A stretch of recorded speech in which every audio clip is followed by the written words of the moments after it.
Okay, so we will begin our presentation. I thank you for joining us. This is our third reopening presentation this week alone, and we're delighted to be able to provide our community with the most current information regarding our reopening planning, which is coming together quite well. There are many areas still under consideration and many areas that we're working through, but our plan certainly is coming together well. I've invited some of my colleagues in central administration to join me this evening in our presentation so they may provide you with updates from their respective departments. With me, who has joined me this entire week, is our Assistant Superintendent for Curriculum and Instruction, Mrs. Elise O'Shea. Our Director of Pupil Personnel Services, Mr. Rosen, our Director of Technology, Ms. Jennifer Forsberg, and our Director of Student and Teacher Evaluation Data, the great David Elise, and you'll be hearing a lot more about David Elise later on this evening because David will be overseeing our Supervised Remote Learning Center. So you'll be able to put a name with the face, and many parents who use that service during the spring know David quite well. So thank you all for joining this evening, and we'll begin the presentation. With this being our third presentation of the week, there isn't a whole lot of new information to share with you because we had just provided an update Monday evening, we had provided one Tuesday morning, and now with this being Thursday, much of the information, while we've made progress in our reopening planning, a lot of the outcomes are not necessarily different. However, there have been some updates that we'll share with you this evening. And just a couple of notes with regard to the format of this evening. We anticipate large crowds, and we've experienced large crowds for this, and it's understandable, and we certainly appreciate that. And our Zoom licensing allows us a maximum of 500 attendees in these webinar formats. And for example, the first presentation we did last week had over 1,200 viewers, which means that 700 viewers would have been quite disappointed had they come to the site and not been able to access the webinar or the presentation. So on a YouTube live platform, it's easy enough for us to upload so that it is available on demand, and also we can accommodate a very high number of viewers, which we anticipate again this evening. With regard to the presentations, we'll have additional presentations. We will have some presentations next week. There is a Board of Education meeting on Monday evening where we'll be discussing the reopening planning, and we'll be discussing obviously other matters that the Board of Education attends to, policy and contract approvals, and so all the other measures that the board is busy working on. So with regard to this evening's presentation, I'll take you through quite briefly our agenda for tonight. And it begins with always an update on health and safety measures. We will begin every presentation speaking about health and safety measures. That is the most important component of our reopening. We'll talk about transportation. We'll talk about, and you'll notice that I'm somewhat taking you through the sequence of school: transportation, arrival to school, in school, and then we'll talk about the different instructional models while in school, technology within the remote and hybrid learning models. Item 5 on our agenda, Mr. Rosen will speak about pupil personnel services. So Mrs. O'Shea will present, and then Mr. Rosen will follow, and then Mrs. Forsberg will present on technology. The satellite remote learning program, Mr. Elise and I will present together. And essentially they're both there, they're one and the same. The COVID testing, COVID tracing, a lot has been made in the news about COVID testing and COVID tracing. I just want to provide our community with an update. I want to provide you with the law. I'd also like to provide you with the guidance that we've received from the New York State Department of Health and the New York State Education Department, because the guidance is very clear for what school districts ought to be doing. So either to confirm what you've heard in the news or to refute what you've heard in the news, I will share with you what the facts are with regard to COVID testing, contact tracing within schools. And then there are some questions and answers that we've received that we certainly will address. And I appreciate the utilization of the question and answer document on our website. The website's become quite robust. There are a lot of resources there for our parent community to access.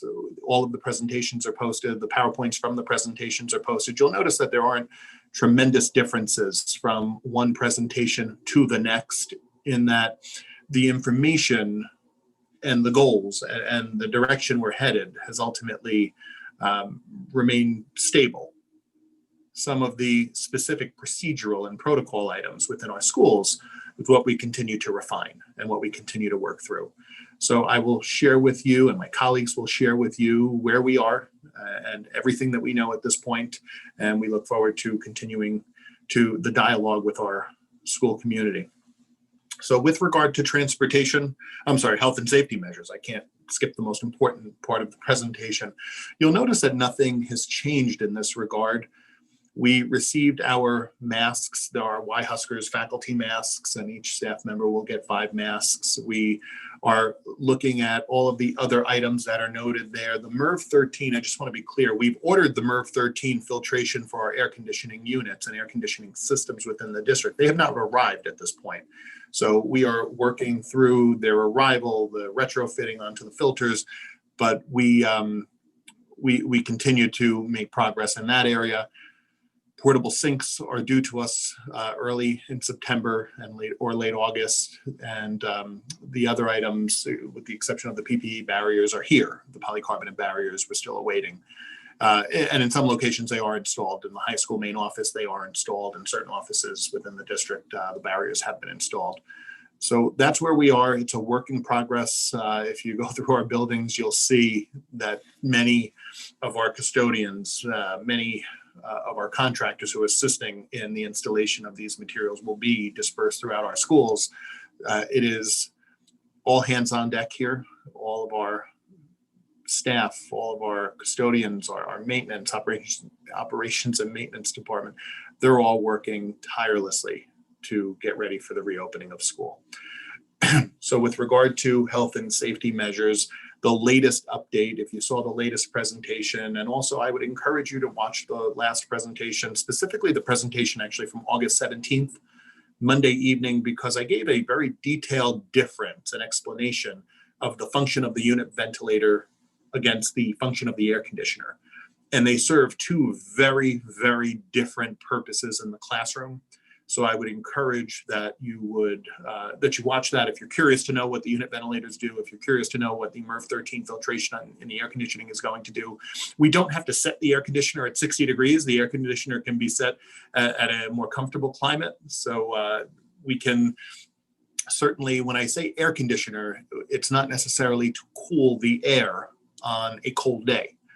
It will be functioning in a fan capacity that will circulate the air through on days where air conditioning is not required. So I just wanted to clarify that point that could have been misunderstood. So the other health and safety measures are there, and we're very proud of the steps that we've taken as a school district to provide the safest possible atmosphere. I've said this before, I will say this again, I will say this at every presentation.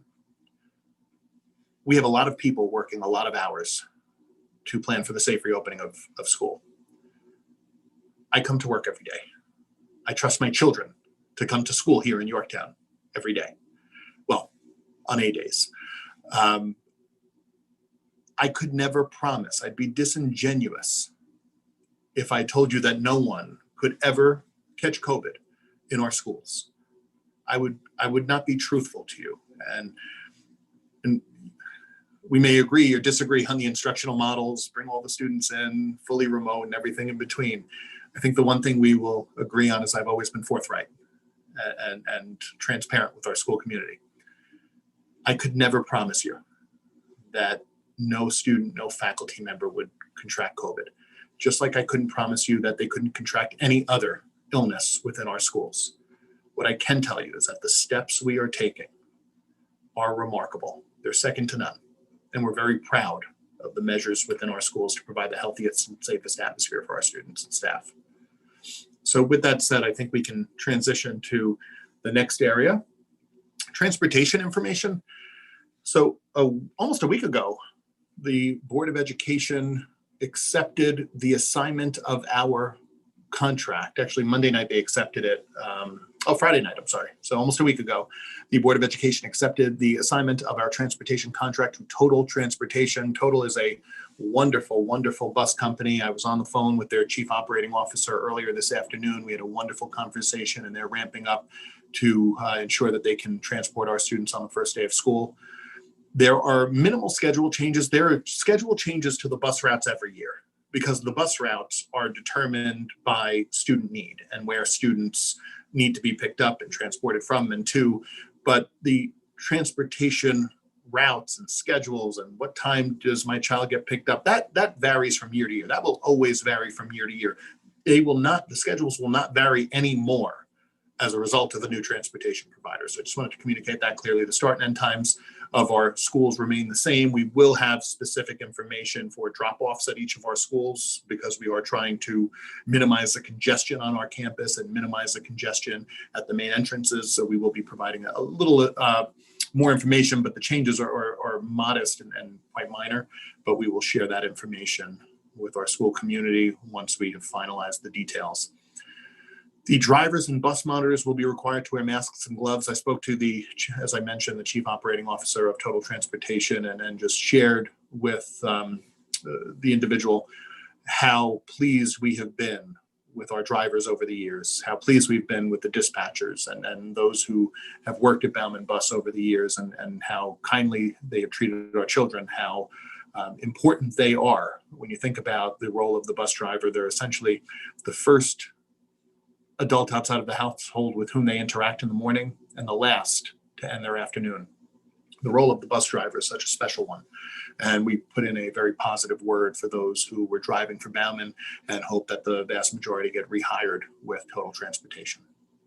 The buses will be disinfected daily, and high-touch surfaces will be disinfected after each run. So high-touch surfaces are essentially the handrails when students get onto the bus or get off the bus.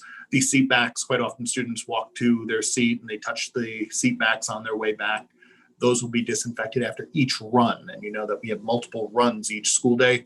Of course, we'll consult with them on snow day decisions and continue that same process. Students are required to wear masks at all times on the bus. That is really important. Now, sometimes students forget. It happens. If they do forget, we will be able to provide a mask for the student getting on the bus. A student who refuses to wear a mask, and that is a school rule at this point, a district rule at this point, a student who refuses to wear a mask on the bus will not be permitted to ride the bus. Those who forget their masks will be provided one. So that shouldn't be too much of a concern if a student forgets their mask. So the students have gotten onto the bus. Well, prior to them getting on the bus, there's a health questionnaire that should be completed. Before the children get on the bus, the health questionnaire should be completed. It's very brief, and it's a screening questionnaire. Generally, there are only a few questions, 5 questions. It involves a temperature screening. And anyone answering yes to the questions or question on the questionnaire should not be present in school. They should remain home that day. Now, we will be sharing the questionnaire so that parents can have it in advance, and faculty and staff will be required to complete the questionnaire daily, as well as any contractors who are performing work in the school building. We're not permitting many visitors at this point. In fact, visitors are limited to those who are on official business within the school, whether there's a repair that has to be made or a delivery that's being made. That's the extent of the visitors at this point within our school buildings. And again, it's all in the interest of safety and protecting our faculty, staff, and students. We will use multiple entrances for students at the start of the school day because, as I mentioned, we want to alleviate the potential for congestion at a single point of entry. At the high school and at the middle school, you'll note that historically we have had a single point of entry. Once the arrival is complete, we will return to a single point of entry for security purposes. Those doors will remain locked, and we certainly will have our safety personnel in the parking lots and at the front vestibules. And Mrs. O'Shea, if there's anything that you'd like to add at any point, you're welcome to do that as well.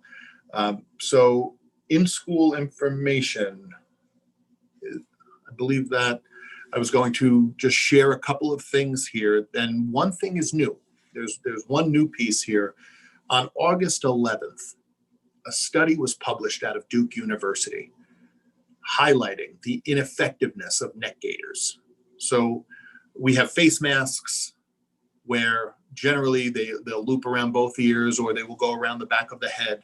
There's also something that has become very popular because it's convenient with especially with children and with our high school level students.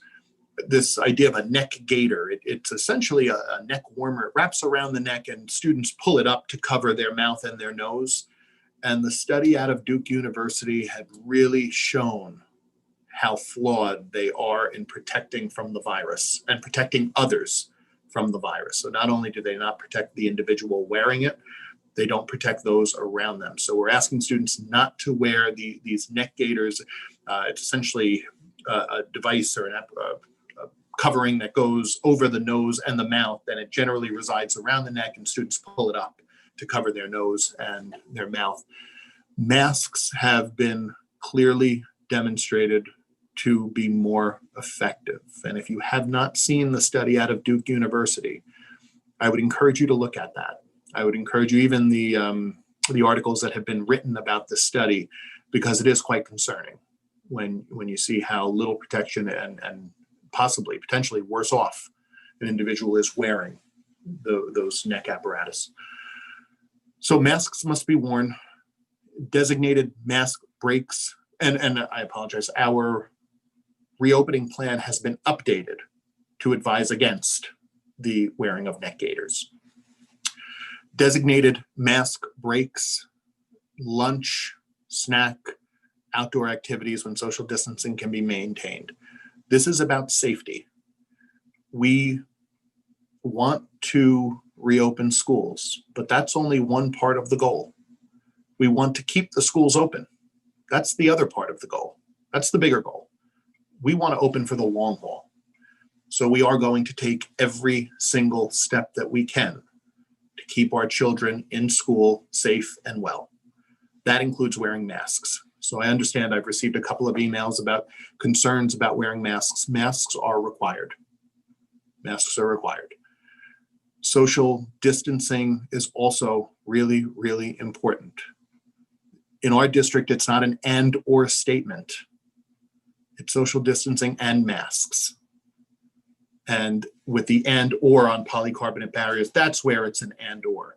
But the social distancing and the masks are required. That is at the direction of our medical director for the safety of our faculty, staff, and students. And we will be, in addition, in some areas where social distancing is not possible, then polycarbonate barriers are being introduced. They'll be introduced in our middle school and high school with a little more prominence than in the elementary schools, because the social distancing in some of the spaces of our middle school and high school is a little bit more challenging. And that's where the polycarbonate barriers and the masks certainly come in. And we will absolutely, within the classrooms, within all of the classrooms, the homeroom classes in all of our buildings, social distancing of 6 feet is how the desks will be arranged. We have some small classrooms, some really, really small instructional classrooms, and we're looking at polycarbonate barriers and masks in those facilities and those spaces, and certainly good ventilation is important as well. We are limiting, and we're working to eliminate the use of lockers. As I go through the high school, and I do walk through the high school quite often, and I miss that very much, actually. The area where children and students congregate is in front of their lockers. And in this environment right now, as we think about the big picture and we think long-term, and we try to be responsible for not just ourselves, but for each other as well, the lockers present a little bit of a problem. Most specials will be conducted within the classroom, and now that comes back to the spread of the virus. If we can cohort our students to the best of our ability, we can limit the spread within our schools, and that's important. And certainly that decision is being made in conjunction with our medical director. I say most specials, I don't say all specials, because in, for example, physical education, we can take the students outside. We can take them to a larger gymnasium. There are a few more options available to us in certain times of the year for certain special areas. Lunch will be held in the classroom, K-5. We are working through our allergy protocols. Please know that I know that. We are looking at that. We're cognizant of the allergy protocols, and we absolutely will be working through that in great detail. And in the cafeterias, 612. I've been asked questions about recess. Will the elementary school students still have recess? The answer is yes. It's going to be done in a very responsible way. It will be done in a very safe way. But yes, the children will have recess. They will have the opportunity to, of course, weather permitting, go outside. At this point, I'm going to ask Mrs. O'Shea to take the next few slides. So good evening, everyone. Thank you, Dr. Hatter. I am confident that many people through either Dr. Hatter's community updates or his written communication have a good understanding of our outline for our full remote learning and our hybrid model. What I do want to point out to everyone is that at the start of our planning, so way back in April, May, when we were already saying what's going to happen in September, what is it going to look like for our students, we recognize the unique concerns of our individual families as well as their unique situations that our families have. And right from the beginning, we thought we really must do something for those who have safety concerns for their individual situation, and we must provide a full remote learning opportunity. This really has allowed us to serve more families than may have been comfortable returning to the schools. Again, Dr. Hatter has outlined such safety protocols we have in place, and we are confident that our hybrid model where we have students coming to school is safe, but we can never guarantee that something that the disease might result in our buildings at some point. So when we look at our remote learning program, it's K-5, it's 612. At K-5, there'll be a dedicated teacher doing live synchronous instruction. That instruction, as of now, we're working a schedule around morning meeting, ELA, math. We're looking into how we'll hit all the other content areas, what will be synchronous, what will be asynchronous. In grades 6 through 12, our students will follow their academic schedule, at least for the first month. We're going to be very fluid and monitor how that is going. They're going to follow their schedule to the extent possible. And approximately midway through, well, probably more towards the end of September, we'll look to see which one of those classes can be brought asynchronously. At all of our levels, K-5, our individual planning is focused on what's really appropriate for the amount of computer time that is expected for the instruction and what our students should be doing in terms of screen time for their level. So we're really going to be looking to keep that balance as a goal as we move forward in our planning. Many people have understood that we had asked for a commitment if you were going to choose the fully remote model learning or the hybrid model learning, that we would have a commitment of the entire semester. And that's because there's so much that goes into the planning and preparing for our students. If we want, and our goal is to have rich and effective instruction, whatever model the children are in, and in order to do that, we really need some consistency to start our planning. So although we did ask for a semester-long commitment, and we would hope that most families would adhere to that, if there is a need and articulated concerns on why one model or another won't work, we can certainly begin a process for switching the model, but it will be a process, it won't be instantaneous. If for the hybrid model, as you know, it's an A or B day model. A days, students who are A through L with their last name will come on A days, which is Tuesday and Thursday, and our B days are Wednesday and Friday. And Mondays will be a remote instruction day and a professional development time for the teachers, possibly beyond the month of September, but at least for the month of September. In-person learning days will certainly be very reflective of a traditional school day. We'll have our teacher in front of a group of students. The class size will be reduced. The students will be sitting. What will be different is the students will be sitting not together in groups, but socially distant, and they will have masks on, and we'll be following all of those protocols. But the instruction itself will look very similar to a typical day. The remote learning days will have a combination of live synchronous and asynchronous instruction, and there will be teachers and support staff providing that on students on their home virtual day. Again, the same semester-long commitment was asked, and we've been able to, now that we have the deadline for requesting remote learning was this past Tuesday night. So we have right now about 15% of our student body asking for remote learning. And we are now in a situation where we can truly fine tune some of our scheduling as it results in class lists and staffing needs, so we can start to fine tune what each of these models will look like. But we're very excited to be able to offer both. And I'm very confident that the planning that has happened and will continue to happen will set us up on a good step moving into the school year. One more, because we had some questions about this, and although there isn't specific guidelines for athletics from the governor's office, we're expecting those next week. But the public high schools athletic association has indicated that students who are fully remote are still registered students in the district, and they can access any athletics or co-curricular activities. So that was good to hear. So we are continuing our planning. Having an idea now of who will be remote and who will be a hybrid is helping us to fine tune that planning and to get schedules that will be as effective as possible for our students and our teachers.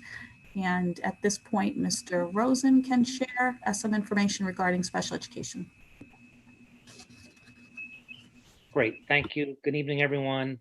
Dr. Hatter, thank you for giving me this opportunity. I want to take just a few minutes to answer some of the questions that have come through the PPS office. And we take care of a lot of students, and we start in really from age 3 moving up. So just real quick, if you have some preschool children, we are working very diligently with the Westchester County Department of Health.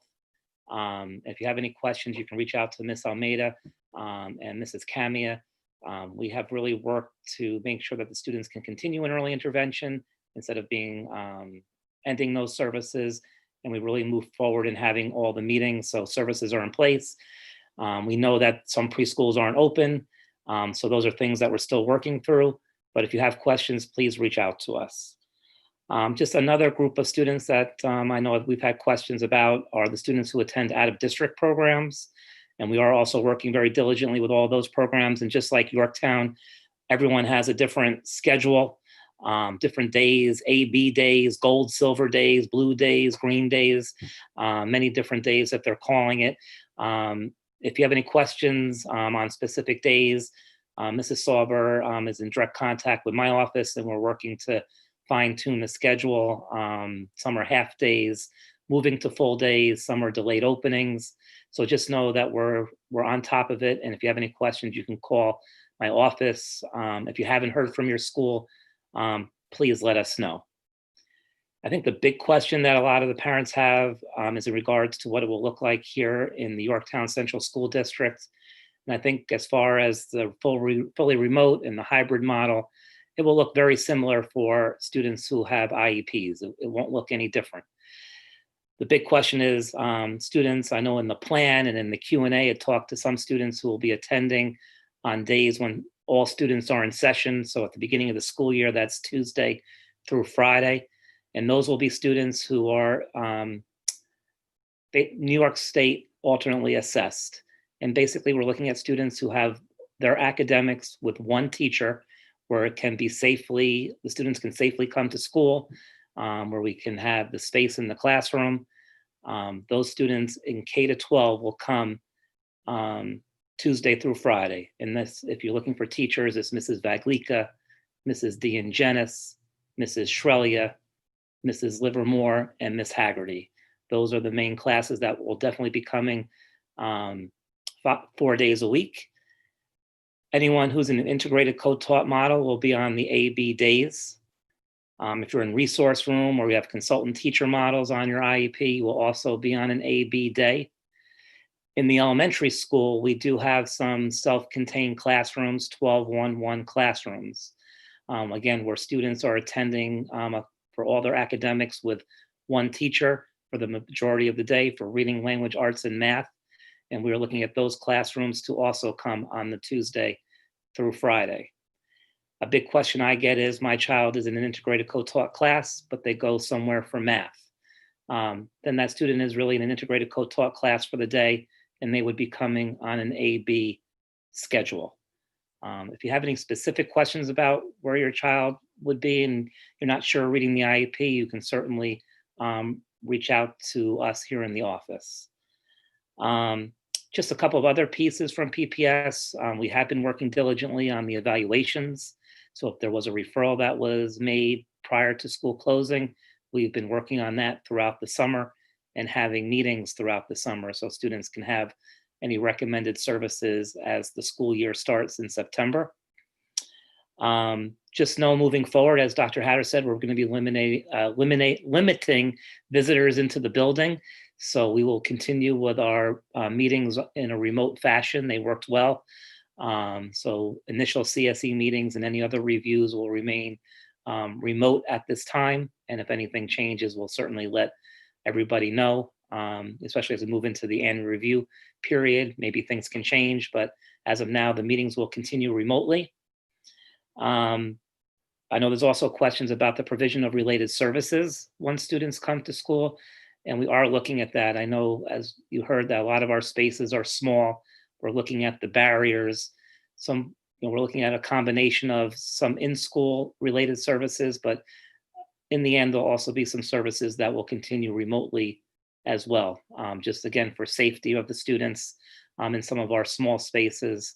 But we're continuing to look at how the provision of related services will go. Those are basically the questions that we've been sent here. If there's something else that I've missed, you can certainly reach out to either myself or Ms. Almeida, and we will certainly respond back to you. Thank you. Mr. Rosen, first of all, thank you for that. Thank you, Ms. O'Shea. I also just want to thank you for your role in the ESY program that ended this past week, because that program, there were many districts that shied away from offering an in-person program. We didn't, and I really admire that. And I respect what you did. I respect what Ms. Almeida did. I respect what our teachers did.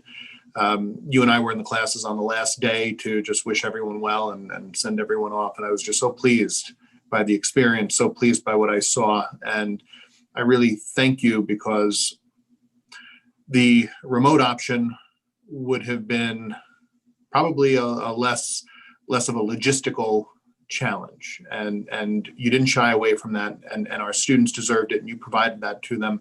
And I really appreciate it. I really do. And I just want to thank you for that. Thank you, Dr. Hatter. It was a great summer. Sure was. Except for the power going out, but otherwise we were okay.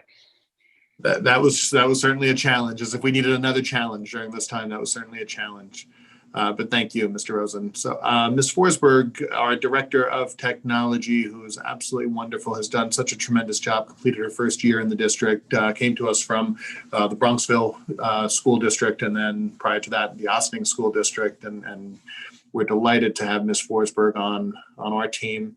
And I will turn it over to Ms. Forsberg. She will go through some of the really, really important technology sites, some of the questions that have come through on the FAQ, or with regard to accessing devices, or when a device breaks, how do I move through that protocol and that procedure? So Ms. Forsberg, I'll turn it over to you for a brief update.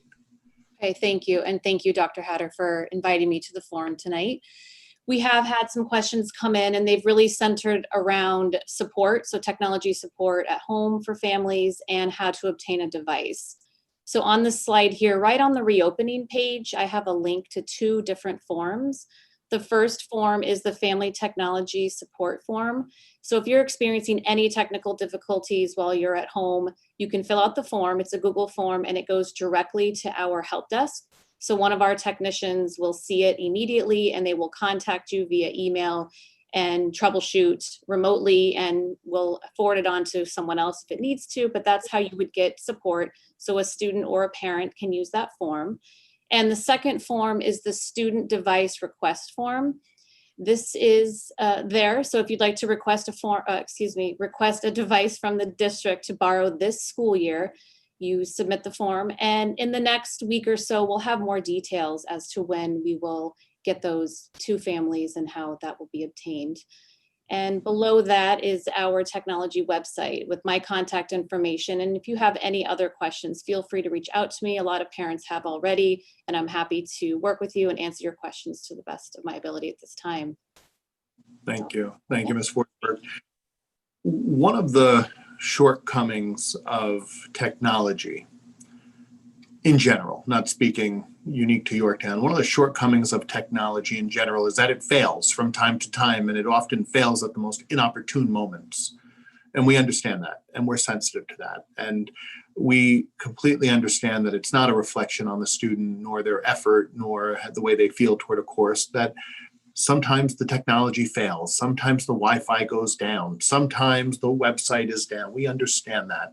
There is an outlet for families to connect for support, and that is through that first link within the rectangle that Ms. Forsberg highlighted, Family Technology Support Form. Please use that. That comes directly to our technology office. We appreciate certainly your patience. Know that we are sensitive to technology malfunctions, technology failures, technology that it's an imperfect science, and we understand that and know that we're sensitive to it. So should you experience an issue at any point, any type of problem at any time of day, you can go on from your phone, you can go on from an iPad, you can go on from whatever device that you have that still has internet connectivity. You can go to our reopening site that has an alert. It's the red banner right at our home site. If you go to www.yorktown.org, at the top, there'll be this red banner. Click there for more information. You can do it right from your phone. And as you scroll down, it is the fourth link, Family Technology Support Form. Please complete that. We're sensitive to it. We'll absolutely be back in touch. Ms. Forsberg, thank you for that. Our supervised remote learning center. This is something, honestly, if I had to look at all of the questions that I've received, concerns about childcare, I would say, are probably at the top of the list in terms of the volume of questions in the FAQ document. We are going to start a program. We announced that Tuesday. We've made some good headway. We believe we have identified the third-party organization that will assume responsibility once they're licensed. I don't want to share that at this point because it may not go through, and then I've given you bad information. So I want to wait for it to all be finalized. And once it's a fact, once it's true, I will share it with you rather than share information that may not necessarily come to fruition or be true. So a third-party organization will assume responsibility once they're licensed. The program will be held at French Hill. I've said this before, French Hill is not school ready. It would take millions of dollars to bring French Hill to be school ready. That's the infrastructure needs, both inside the building, outside campus work.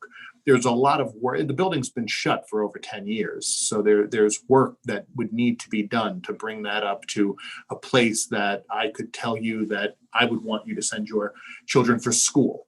As a childcare facility, as a supervised remote learning facility, it is in great shape. And it's something that I think our children are terrifically positioned to complete their remote learning days there. So would it be a school?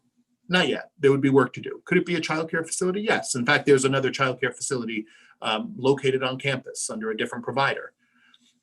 The program, we believe, can accommodate 100 children on a given day. So on given days. So A day, we believe we can accommodate about 100 children. On B days, we believe we can accommodate about 100 children. It's open to children in grades K through 6. So my apologies, students who don't qualify for kindergarten, who are too young to be in kindergarten this September, next month, would not qualify for the program. Students who are in 7th grade or beyond don't qualify for the program. Students only in the hybrid learning program are able to participate from the district. The thought there is we have limited space. We have limited capacity, and I believe we'll have high demand. Now, for those who opted for a full-time remote learning model, the decision to go remote or hybrid is one of safety. And it's a personal decision. We respect it and we value it and we completely understand it. We were one of the first districts to put out a fully remote model. We respect the opinions within our community. We respect the feelings that people have. Is it safe to return? Is it not quite safe? Gee, let's see how it goes. I'm not quite comfortable yet. Or we have a multi-generational household, or there's someone who's immunocompromised or who is battling a really significant and severe illness. We understand that. We put out the remote model. The decision to go remote is one of safety. So if an individual elected to go remote, there's a concern about being in a congregate setting with other children. It defeats the purpose then of sending the child to the supervised remote learning center. So this is open for children who are in the hybrid learning program on their remote days. It will open. I anticipate it will be available September 8th, and I'll come back to that a little later on in the presentation. Approximately 8 to 4, I've had a conversation with the third party about extending the hours. While it's under the district's control, it will be an 8 to 4 program. The fee is between $45 and $50. I believe we're going to be in the $45 per child per day range. It's not going to be a one day in, one day out type of commitment. It will be a longer term commitment to the program because we could not occupy a spot in the program. We're so limited on spacing that to occupy a spot intermittently would not be respectful of the other families within the community who need that service on a regular basis. There will be a daily health screening. So AFC Urgent Care will be there. We partnered with them. They will be there in the morning to get the day started. They will be checking temperatures and oximetry to ensure all who are entering are appropriate to be entering from a health and wellness perspective. Social distancing will be enforced, and certainly the safety measures that are noted in our district reopening plan that is available on our reopening website will be followed. With regard to the air filtration, we're still looking into the possibility of the MERV 13 filtration. I cannot commit to that at this point. In full transparency, I can't commit to that because I don't know if the system is compatible for MERV 13 filtration, but we will get the highest MERV rating that we possibly can within the units. But I could not promise you that it would be a MERV 13 level filter. We're hiring. We had several people apply. We're still looking for more people. Again, the cost that we take in is not for the district. The district cannot profit on this program. The district can also not lose money on this program. So the district really has to determine what its costs are, turn it around, and make it the price per child. We're not allowed to make money on it. The money's not even going to go to us. It's going to go right to the expenses. And we're not allowed to take a loss. That would be gifting taxpayer monies, and we're not doing that. We are hiring staff. That's the amount that we're offering. That is the amount that the third party will be paying theirs. That's why we kept the amount. Sorry. That ultimately is going to be turned around to the cost of the program.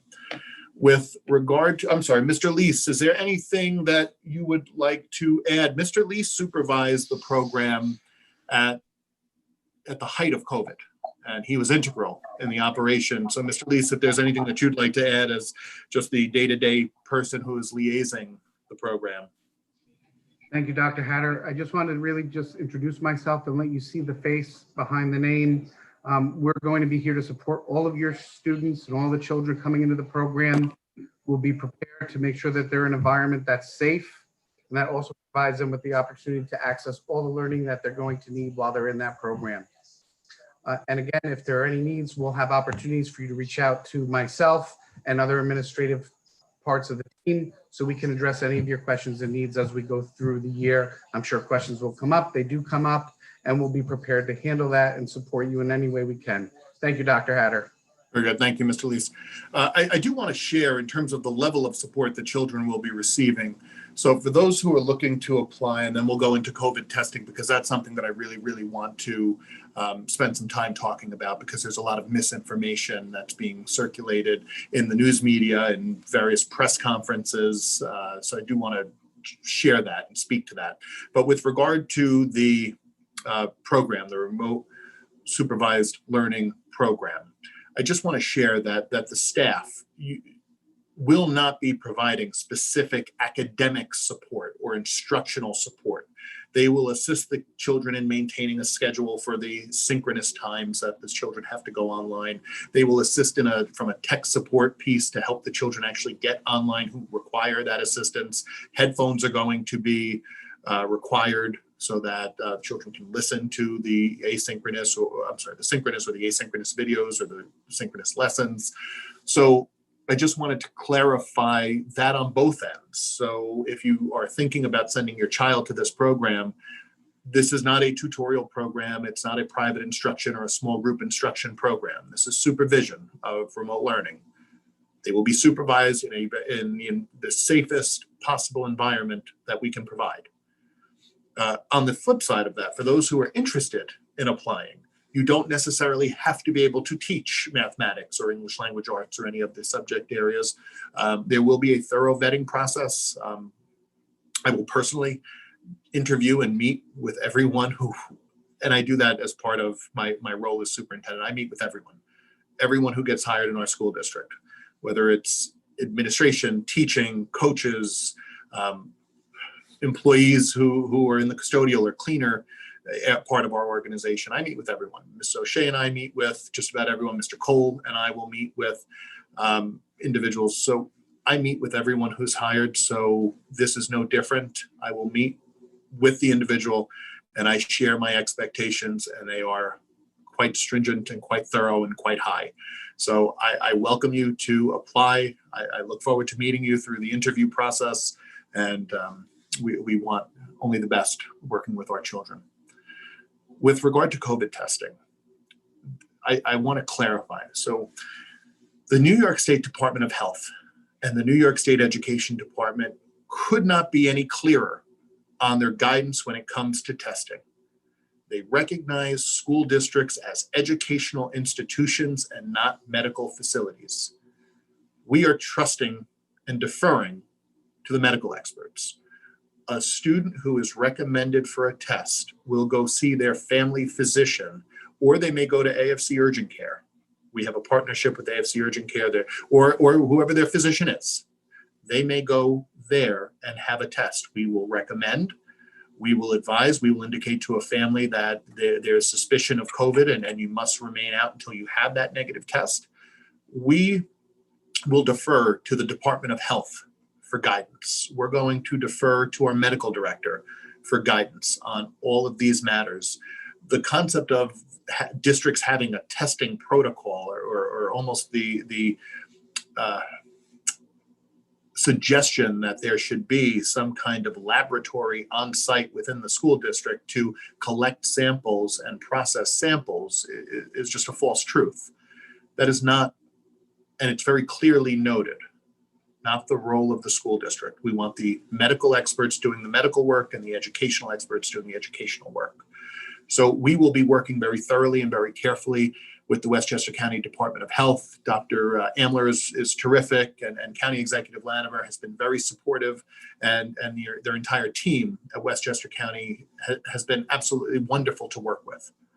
Our medical director works in 10 or 11 school districts, and he is terrific and very experienced. And I rely heavily on his recommendations. He's the expert in this area. We speak to each other. I call him doctor. He calls me doctor back, but we're different doctors. And in the area of COVID and in the area of COVID testing, I respect his opinion more than I respect my expertise in the area. So I acknowledge that there's been a lot of confusion around COVID testing. School districts will not establish a COVID testing the Yorktown Central School District will not be establishing testing on site or a testing program for students to mandatorily submit to. As we have concerns and as has been indicated, and I actually have a letter from the Westchester County, a summary of a meeting with the the New York State Department of Health Commissioner, Dr. Howard Zucker, and what it suggests here is that children get tested only when symptomatic or when we have reason to ask the student to be tested. And that's directly from the state level. So I just wanted to share that. We are now, with regard to COVID testing. We are taking it extremely seriously. And one reflection of how seriously we're taking this is this idea of a clinically diagnosed case of COVID. So the clinically diagnosed case of COVID is essentially symptoms that point to a clinical diagnosis based on experience, based on symptoms, based on the doctor's assessment, the medical director's assessment of the symptoms in the case. There could be a clinical diagnosis. That means we don't have a positive result in hand, but all evidence is pointing to COVID. There is nothing else to explain the symptoms. So we understand that flu is still around. A positive flu test may, and I've had this conversation with the doctor, a positive flu test. Strep throat is still around. Ear infections are still possible. We understand those. So the doctor will be, in some instances, working with the family physician to make a determination. And our doctor is very thorough, and I trust him implicitly. And it takes me back to March 6th. And I've told this story before, but honestly, I think it's worth repeating. I recall being with our team, and we happened to be in the middle school that morning. And it was about 10:30 in the morning, and we're crammed around a small table in the main office of the middle school. And Mrs. O'Shea, you were there with me. And we're hearing about this COVID, and it's spreading, and we're not too sure about what the coronavirus is, but we hear that it's quite serious and to be taken seriously. And we're on the phone with the doctor, and the doctor shared his recommendation. And I said, Doctor, we have a really big event tonight. We've got this Bandapalooza. We're expecting over 1,000 people to be on the campus. And then we have another big event on Tuesday, and another really big event Wednesday, and an even bigger event on Thursday. What advice would you give us? And he said, Dr. Hatter, this virus, the transmissibility of this virus has shown tremendous propensity. There's a propensity for transmission. And I thanked the doctor, and it was then, March 6th, where Yorktown was the first district to cancel large-scale events. And I remind the doctor of that every time he says, Dr. Hatter, this is the advice that I'm giving you. And I said, Doc, you really pointed me in the right direction on March 6th. And I can't tell you how many people did not become sick as a result of the advice that you gave us. And I'm happy that I can't tell you how many people became sick, because we'll never know.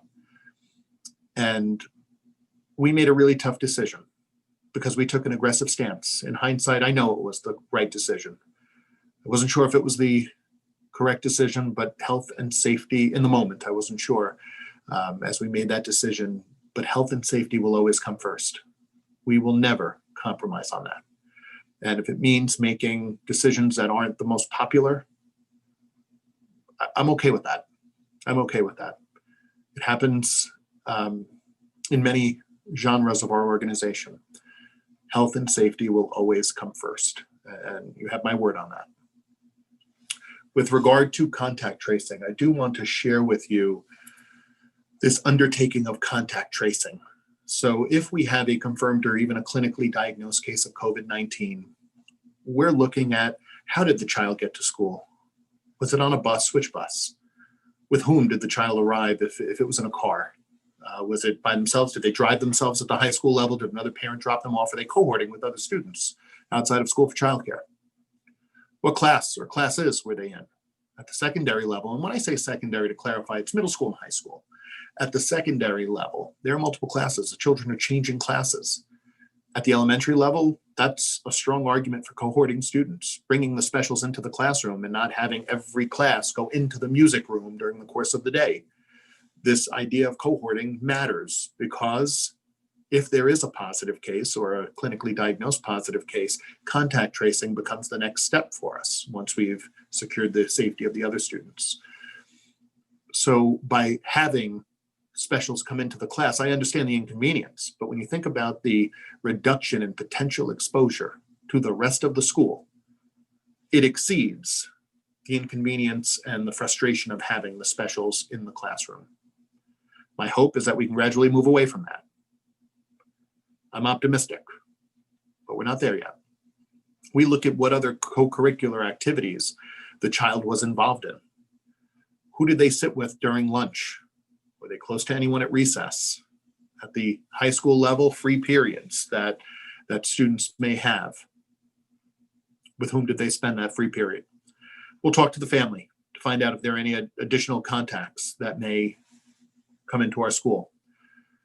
Well, certainly, and my first call is to the district medical director and the Westchester County Department of Health. We're going to be on a three-way call together. And then certainly notification to parents of students who had potentially been exposed to a confirmed or clinically diagnosed case. Those are all the steps that happen, and it's a very fast-moving process. I recall in March, and I recall even during the school closure, just trying to assess all of the different potential for exposure within our schools, even when schools were closed, as we had in May, if there was a potential implication with a staff member or with a community member, and I would just need to understand what was their last access to our facility, to our students, to our faculty and staff, and make a determination from there. So it never quite went away, and it will certainly, contact tracing will certainly be something that we're always mindful of. One of the new questions that we're getting is, Dr. Hattar, we're hearing a lot about some districts delaying the start. They're moving it back. We're looking at everything. I'm not in a position right now to tell you that we're delaying. We're still trying to piece together some of the protocols and procedures. Could we be delaying the school year? There's a potential for it. There absolutely is a potential for it. Will other school districts begin to delay? I believe they will. We're looking at staffing needs because we have some staff who require medical accommodations, who won't be able to be in person. Trainings. Everyone has to get trained, faculty, staff, students. PPE supply chains and installation dates. That's a real concern. That one keeps me up at night. There are very few vendors who can produce what school districts need in the time that we need them produced. So that's something that's certainly on my mind. Infection rates in the region. That changes almost daily. We've been fortunate. Infection rates are very low. They're 4 or 5 per 1,000 in Westchester, which is terrific. And we monitor that. We monitor that daily, and we speak to our doctor every day to better understand the trends that he's observing. So this, irrespective of the school reopening timeline, irrespective of that, remote learning program at French Hill, the supervised remote learning program, will begin on, I believe it's September 8th. It'll begin September 8th. So we will have a program in place, and we are looking at that now, barring some unforeseen circumstance. I'm telling you, it's September 8th. So I know nothing, honestly, but to be honest with you, so barring any unforeseen circumstance, we're at September 8th. With that said, some of the other questions that have arisen have been very specific in terms of how will the fully remote model look? How long will my child be on a computer? Your child will be on a computer for a few subjects during the day. Your child will not be on a computer for 6 hours a day. I just want to be clear on that. Under the hybrid model, under the full remote model, that is not going to be the model. The research does not suggest that a 6-hour day on the computer is good for children and enhances the learning. With regard to the remote learning, the hybrid day, the remote learning of the hybrid day or the full remote learning, we are going to have a plan released very soon on that. We're finalizing some of the details. There are a lot of considerations, and we want to do it smart. We want to do it logically. We want to give children, there are some suggestions that are floating around that I hear and I say, gee, that's great on the surface, but that's not going to work. That's not effective. And you may have heard of some of these models. There is no perfect model. And I will be very upfront with that. Every model has its imperfections. and we're cognizant of that. And what we're trying to do is come up with the smartest possible model. We want children to learn ELA live, in person, every day, whether they're in school or not in school.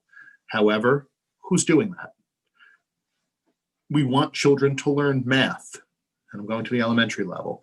We want children to learn math every day, whether they're in school or whether they're learning from home. But who's doing that? So we're working through those very specific pieces. I believe that we will have one of the better plans that you'll encounter. I'm confident in the plan that we're putting out, but I do remind you that every plan is imperfect and every plan has shortcomings, and every plan will not be regarded in the highest light. So we understand that as well.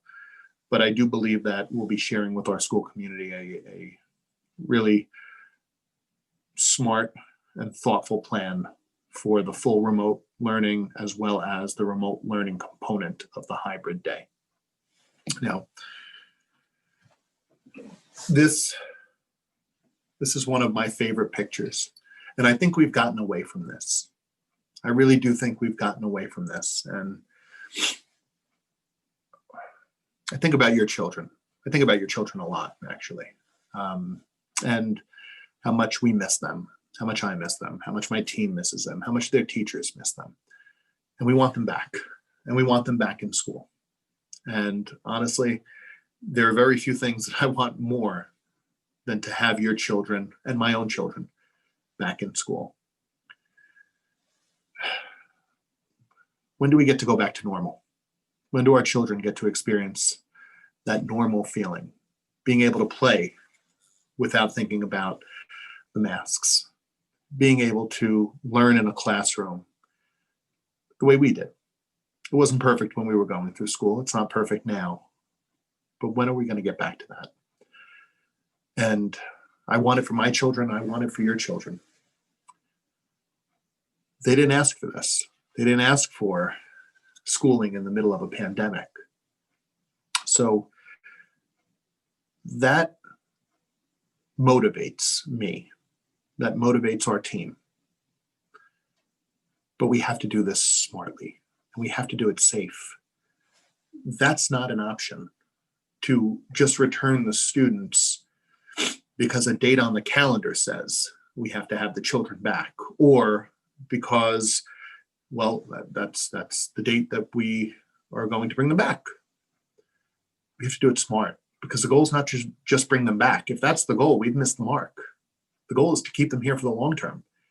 The goal is to make it safe enough where we can get back to that and get back to an environment where the kids can be themselves and just experience that joy of learning. It's not an easy task, and a lot of people have given a lot of time to make this happen, and we'll continue to invest our time because it means everything to us. So I appreciate your patience.